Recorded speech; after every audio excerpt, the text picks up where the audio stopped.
and welcome back to my channel, Binge with Mare.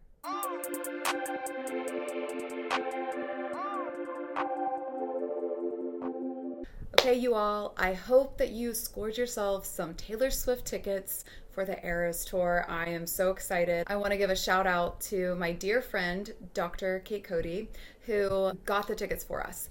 I cannot wait to go. I'm so excited. I want to let you all know that today I will be reacting, not really reacting because I do already know the song so well, Mad Woman. I'm going to be analyzing it. And the reason why I'm going to bring out this old video that I recorded from a while ago is because I realized that Vigilante Shit off of the new Midnights album, I think is the sister song to Mad Woman, and I will break it down and analyze why I think that. So if you notice a difference in how I look and all of that, that's because I did this video I think a couple months ago. Everything that I would say about Mad Woman back then I would say now. So I truly hope you all enjoy it. You'll be seeing Vigilante Shit coming up very soon. Let me know what you all think in the comments, and thank you so much for all of the love. My Tears Ricochet was a very personal and very sentimental song to me, and I don't know, I loved reading how you all interpreted it, and I just think that you all are truly giving me life, truly. So thank you for that. I hope you enjoy it. Bye-bye. Okay, so today I am going to be reacting to one of my favorite songs on the album Folklore, which is Mad Woman. Someone finally requested it, and I know that there's other ones that more people requested, but I just gotta do it because I love it so much. So let's just jump right into it.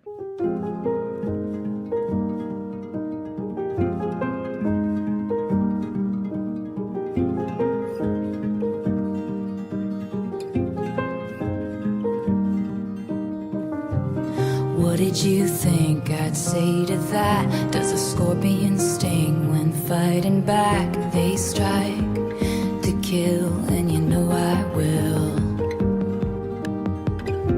You know I will. I love it. Love it, love it, love it, love it. I love how she starts this part with a question. What do you think I'd say to that? I can just imagine somebody said something or acted in a certain way, and this is her response. What did you think I was gonna do? This makes me think of the Scooter Braun and the Scott Borchetta, I think that's how you pronounce his name. That whole thing. So for any of you that are on here that don't know about the situation, she tried to buy back her own music. Scott Borchetta is the person that signed Taylor and basically provided like a recording studio and let her write her own songs because he was a tiny little indie record label that basically became huge because of Taylor Swift. That's just truth. And so what's interesting is there's this picture that's on the internet of Scott Borchetta where he has this blazer jacket on that says music has value.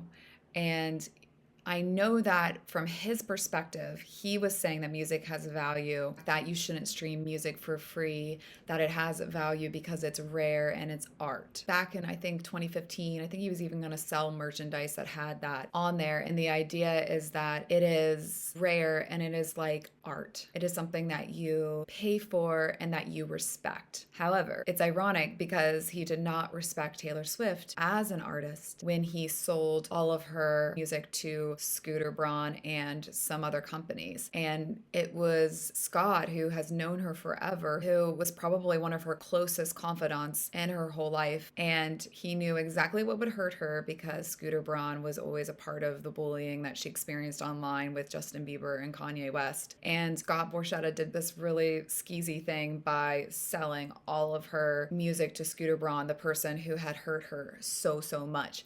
So it was just like the ultimate betrayal, so heart-wrenching for her. So I do think that this song is more directed at Scooter Braun and maybe Scott as well. Just like a big, what did you expect? But I think most of the time women are expected to just sit back and take and take and take and not say a word about it. What do you sing on your drive home? Do you see my face in the neighbor's lawn? Does she smile? Or does she mouth fuck you forever? Does he see her? Does he expect her to just be like, hi, smile and be all nice? Or is she gonna say F you forever? And I know you screwed me over. What do you want me to do? You want me to do what most women have had to do, where they just take it? Or they're gonna say, no, you screwed me over, F you. Every time you call me crazy, you're getting more crazy. What about that?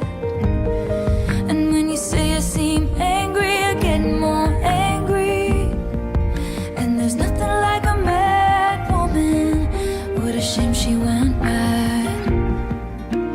No one likes a mad woman. You made her like that. I mean, this is a tale as old as time, where women, if they express anything, they are considered crazy. And there is a psychology term called gaslighting that has now become super popular, and sometimes people use it not in the right way. But I want to explain it just a little bit here. This term originated from a play in 1938 called Gaslight. More people know it from the movie that it was turned into in 1944, I think, where basically the protagonist's husband slowly manipulated her into believing that she was crazy so that he could steal her inheritance. So you might be wondering, like, okay, well then how does it get connected to Gaslight? So there's a part in this film where in the upstairs flat of the apartment, he starts to take the gas light, the gas lamps, and he'll start to dim them. And whenever his wife brings this up, he convinces her that she's imagining it. Like they're not dim at all. They're on fully. What are you talking about? A characteristic of gaslighting, where the abuser uses persistent denial, misdirection, contradiction, and lying to make the victim question their own sanity. Or it can also be used simply to just disorient the victim as a form of abuse in and of itself. And this can happen in romantic relationships, friendships, families. Basically, the goal is to make the victim undermine their own judgment, to reduce their self-esteem so that they're dependent on the abuser for longer. It can start with something that is seemingly inconsequential.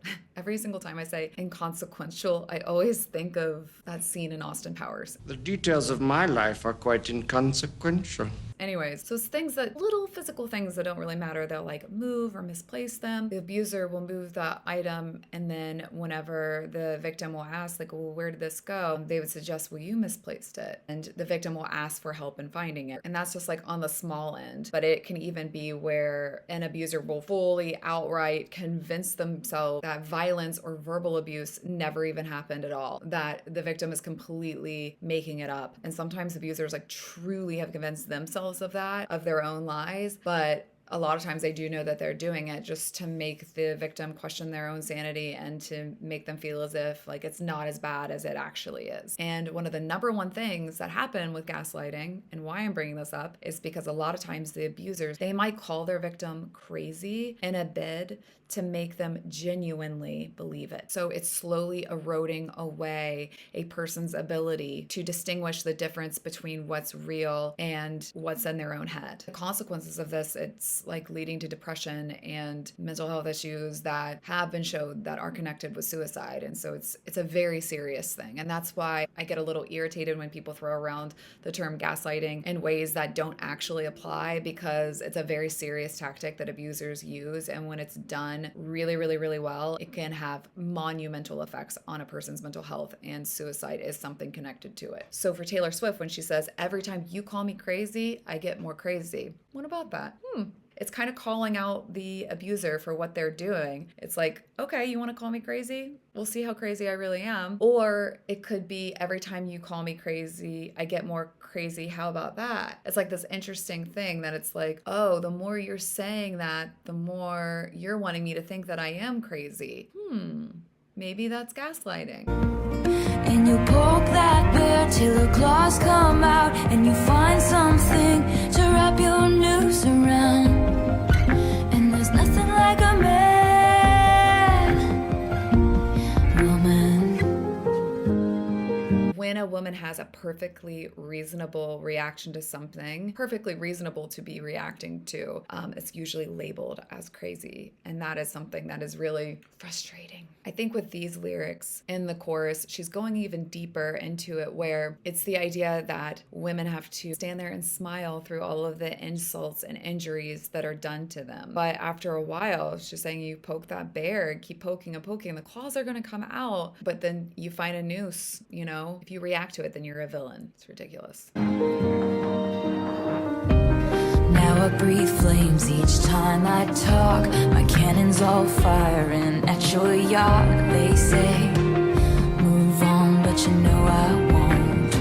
Okay, I have to stop here for a second because I totally think that this is to Scooter Braun, who manages Karlie Kloss. And if you know anything about Taylor Swift, she used to be friends with Karlie Kloss, but it's believed that Karlie Kloss used to leak information to her manager, Scooter Braun, about like release dates and things like that. I might be wrong. That's what I have an idea about, so you all let me know. There's this photo of Karlie Kloss on a yacht with Scooter Braun and his wife and some other friends. I just think it's funny that she's like, my cannons are all firing at your yacht.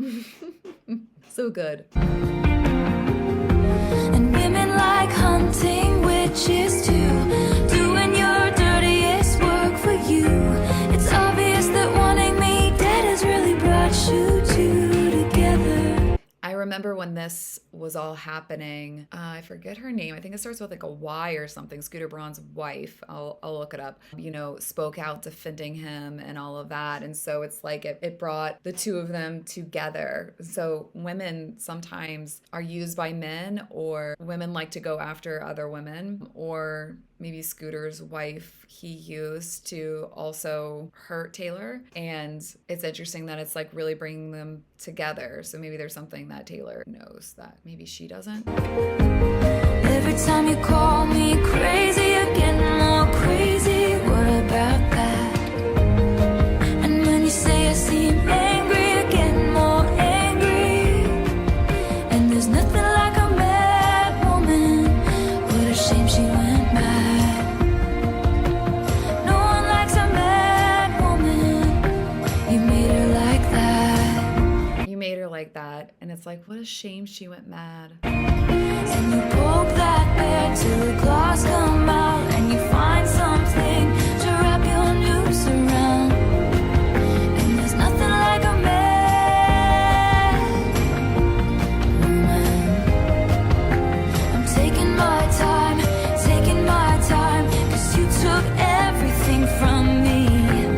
Watching you climb over people like me. So she's taking her time because he is using people like her just to get higher socially or financially. He doesn't care that she wouldn't want him to own her art, to own her music. He doesn't care. He's going to do whatever he needs to do to get richer. And so it's greed. I mean, it's truly greed. The master of spin has a couple side flings.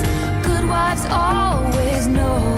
Oh my God. Yeah. They got divorced, I think, last year, 2021, Scooter Braun and his wife. And so it's interesting that during that time, you know, the master of spin, he really used his wife to defend him on her Instagram post against Taylor. Yet Taylor knows what's really going on, that he does cheat on her. And now they're going through a divorce. And she's saying that she knew maybe all along. Who knows what's going on behind closed doors. And yeah. Good wives always know, most of the time. She should be mad, should be scathing like me, but no one likes a mad woman. She's basically saying, Scooter, your wife should be mad. She should be scathing like me. You do the same type of deceitful things to her that you've done to me. She should be upset about it, but you know, no one likes a mad woman. No one wants a woman to fight back. No one wants a woman to express herself and the hurt that a man has put them through. What a shame she went mad.